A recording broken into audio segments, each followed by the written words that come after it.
BJP ಸರ್ಕಾರದಲ್ಲಿ ಸಚಿವರಾಗಿದ್ದ ರಾಮಚಂದ್ರಗೌಡ ನಿಧನರಾಗಿದ್ದಾರೆ. ವಯೋಸಹಜ ಕಾಯಿಲೆಯಿಂದ ಬಳಲುತ್ತಿದ್ದ ರಾಮಚಂದ್ರಗೌಡ ಇಂದು ಬೆಳಿಗ್ಗೆ 6:20 ಸುಮಾರಿಗೆ ಚಂದ್ರ ಲೇಔಟ್ನ ಖಾಸಗಿ ಆಸ್ಪತ್ರೆಯಲ್ಲಿ ಕೊನೆಯುಸಿರೆಳೆದಿದ್ದಾರೆ. ಕಾಮಾಕ್ಷಿಪಾಳ್ಯದ ರಾಮಚಂದ್ರಗೌಡ ಅವರ ಜಮೀನಿನಲ್ಲಿ ಅಂತ್ಯಕ್ರಿಯೆ ನೆರವೇರಲಿದೆ. ಮಾಜಿ ಸಚಿವ ರಾಮಚಂದ್ರಗೌಡರ ನಿಧನಕ್ಕೆ ಬಿಜೆಪಿ ರಾಜ್ಯಾಧ್ಯಕ್ಷ ಬಿವೈ ವಿಜಯೇಂದ್ರ ಸಂತಾಪ ಸೂಚಿಸಿದ್ದಾರೆ. ರಾಮಚಂದ್ರಗೌಡ ಅವರ ಆತ್ಮಕ್ಕೆ ದೇವರು ಸದ್ಗತಿಯನ್ನ ಕರುಣಿಸಲಿ, ಅವರ ಅಗಲಿಕೆಯನ್ನ ದುಃಖವನ್ನ ಭರಿಸುವ ಶಕ್ತಿಯನ್ನ ಅವರ ಕುಟುಂಬ ಹಾಗೂ ಅಭಿಮಾನಿಗಳಿಗೆ ನೀಡಲಿ ಅಂತ ಪ್ರಾರ್ಥಿಸುತ್ತೇನೆ ಅಂತ ಬಿವೈ ವಿಜಯೇಂದ್ರ ಎಕ್ಸ್ನಲ್ಲಿ ಪೋಸ್ಟ್ ಮಾಡಿ ಸಂತಾಪ ಸೂಚಿಸಿದ್ದಾರೆ. ಸಚಿವ ಸ್ಥಾನ ನೀಡುವಂತೆ ಸಿಎಂ ಬಳಿ ಶಾಸಕ ಆಸಿಫ್ ಸೇಠ್ ಪಟ್ಟು ಹಿಡಿದಿದ್ದಾರೆ. ನನ್ನ ಅಭಿಮಾನಿಗಳು ನನಗೆ ಮಂತ್ರಿ ಸ್ಥಾನ ನೀಡುವಂತೆ ಕೇಳಿದ್ದಾರೆ. ಕಳೆದ 30 ವರ್ಷಗಳಿಂದ ಬೆಳಗಾವಿ ಅಲ್ಪಸಂಖ್ಯಾತ ಶಾಸಕರಿಗೆ ಸಚಿವ ಸ್ಥಾನ ನೀಡಿಲ್ಲ. ಈ ಬಾರಿಯಾದರೂ ಅವಕಾಶ ಕೊಡಿ ಅಂತ ಆಸಿಫ್ ಸೇಠ್ ಮನವಿ ಮಾಡಿದ್ದಾರೆ.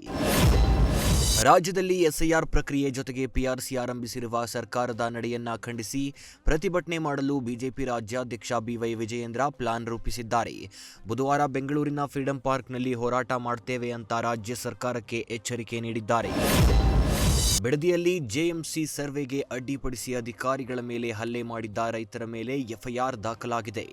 ಸರ್ಕಾರಿ ಕೆಲಸಕ್ಕಡ್ಡಿ ಮತ್ತು ಹಲ್ಲೆ ನಡೆಸಿದ್ದಾರೆ ಅಂತ ಬಿಡದಿ ಪೊಲೀಸ್ ಠಾಣೆಯಲ್ಲಿ 20ಕ್ಕೂ ಹೆಚ್ಚು ರೈತರ ವಿರುದ್ಧ ಎಫ್ಐಆರ್ ದಾಖಲಾಗಿದೆ. ಬಾಗಲಕೋಟೆ ಜಿಲ್ಲೆಯ ಬೀಳಗಿ ಪಟ್ಟಣದ ದುರ್ಗಾದೇವಿ ಮಹಿಳಾ ಗ್ರಾಮೀಣಾಭಿವೃದ್ಧಿ ಸಂಸ್ಥೆ ವಿರುದ್ಧ ವಂಚನೆ ಆರೋಪ ಕೇಳಿಬಂದಿದೆ. ಈ ಹಿನ್ನೆಲೆ ಕಚೇರಿಗೆ ನೂರಾರು ಮಹಿಳೆಯರು ಮುತ್ತಿಗೆ ಹಾಕಿ ಆಕ್ರೋಶ ವ್ಯಕ್ತಪಡಿಸಿದ್ದಾರೆ. ಮಹಿಳೆಯರಿಂದ ಪ್ರತಿ ವಾರ ತಲಾ 20, 50, 100 ರೂಪಾಯಿ ತುಂಬಿಸಿಕೊಂಡಿರುವ ಸಂಸ್ಥೆ ಸಾಲ ಕೊಡುವುದಾಗಿ ಭರವಸೆ ನೀಡಿತ್ತು. ಆದರೆ 3 ವರ್ಷ ಕಳೆದರೂ ಸಂಸ್ಥೆ ಸಾಲ ನೀಡದೆ ಕಟ್ಟಿದ ಹಣವನ್ನು ವಾಪಸ್ ಕೊಟ್ಟಿಲ್ಲ ಅಂತ ಮಹಿಳೆಯರು ಆರೋಪಿಸಿದ್ದಾರೆ. ತೆಲುಗಿನ ಖ್ಯಾತ ನಟ ನಾಗಾರ್ಜುನ್ ನಟನೆಯಿಂದ ನಿವೃತ್ತಿ ಪಡೆಯುತ್ತಾರೆ ಅನ್ನೋ ಸುದ್ದಿ ಹರಿದಾಡ್ತಿತ್ತು. ಈ ವಿಚಾರವಾಗಿ ನಾಗಾರ್ಜುನ್ ಪ್ರತಿಕ್ರಿಯೆ ನೀಡಿದ್ದು, ನಟನೆಯಿಂದ ನಿವೃತ್ತಿ ಪಡೆಯೋ ಯೋಚನೆ ಇಲ್ಲ. ಬಾಲಿವುಡ್ ನಟ ಅಮಿತಾಬ್ ರೀತಿ ವಿಭಿನ್ನ ಪಾತ್ರಗಳನ್ನು ಪ್ರಯತ್ನ ಮಾಡ್ತೀನಿ ಅಂತ ತಿಳಿಸಿದ್ದಾರೆ. ಈ ಮೂಲಕ ನಿವೃತ್ತಿಯ ಗಾಳಿ ಸುದ್ದಿಗೆ ನಾಗಾರ್ಜುನ್ ಫುಲ್ ಸ್ಟಾಪ್ ಇಟ್ಟಿದ್ದಾರೆ.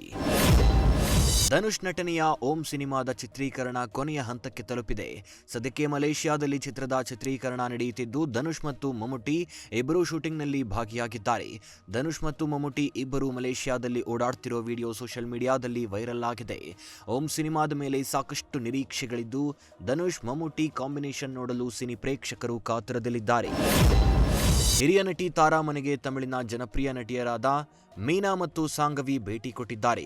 ನಿನ್ನೆ ರಾತ್ರಿ ತಾರಾ ಹೊಸ ಮನೆಗೆ ಮೀನಾ ಮತ್ತು ಸಾಂಗವಿ ಒಟ್ಟಿಗೆ ಆಗಮಿಸಿದ್ರು. ಮನೆಗೆ ಆಗಮಿಸಿದ ಗೆಳತಿಯರಿಬ್ಬರಿಗೂ ಒಳ್ಳೆಯ ಆತಿಥ್ಯ ಕೊಟ್ಟ ತಾರಾ ಕುಶಲೋಪರಿ ವಿಚಾರಿಸಿದ್ದಾರೆ.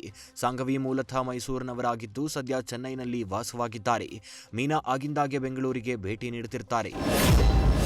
ತಮಿಳಿನ ಪ್ರತಿಷ್ಠಿತ ಸಿನಿಮಾ ಪ್ರಶಸ್ತಿಯಾಗಿರೋ ವಿಘಟನ್ ಪ್ರಶಸ್ತಿಯನ್ನ ನಟ ನಿರ್ದೇಶಕ ರಿಷಬ್ ಶೆಟ್ಟಿಗೆ ನೀಡಿ ಗೌರವಿಸಲಾಯಿತು.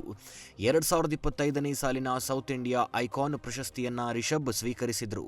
ತಮಿಳಿನ ಖ್ಯಾತ ನಿರ್ದೇಶಕ ವೆಟ್ರಿಮಾರನ್ ರಿಷಬ್ ಶೆಟ್ಟಿಗೆ ಪ್ರಶಸ್ತಿ ನೀಡಿ ಗೌರವಿಸಿದ್ರು. ಪ್ರಶಸ್ತಿ ಸ್ವೀಕರಿಸುತ್ತಿರೋ ಫೋಟೋಗಳನ್ನ ರಿಷಬ್ ತಮ್ಮ ಸೋಷಿಯಲ್ ಮೀಡಿಯಾದಲ್ಲಿ ಹಂಚಿಕೊಂಡಿದ್ದಾರೆ.